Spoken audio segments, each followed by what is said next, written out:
Hello everyone, how are you doing? This is MD Tech here for another quick tutorial. In today's tutorial, I'm going to show you guys how to set up and install your HP Color LaserJet Pro MFP M277dw series printer on your Windows device. So this should hopefully be a pretty straightforward process here, guys. And without further ado, let's go ahead and jump right into it. So all you have to do is open up a web browser, and into Google, you want to search for HP Color LaserJet Pro MFP and then a space M277dw support, and go ahead and search for that.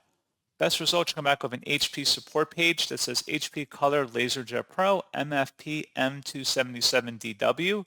Go ahead and select that to open it up here.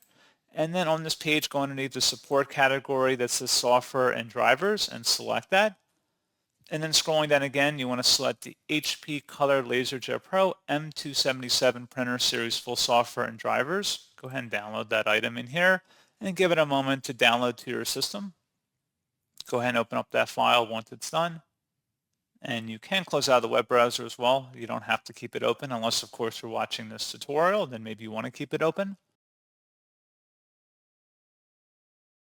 And if you receive a user account control prompt, it should be a verified publisher from the Hewlett-Packard company. You want to go ahead and just select yes to proceed with the installation here, and then just follow through with the on-screen guide or wizard about installing potential optional software or different items or features you may want to have with your printer.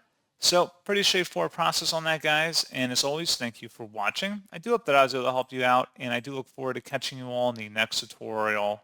Goodbye.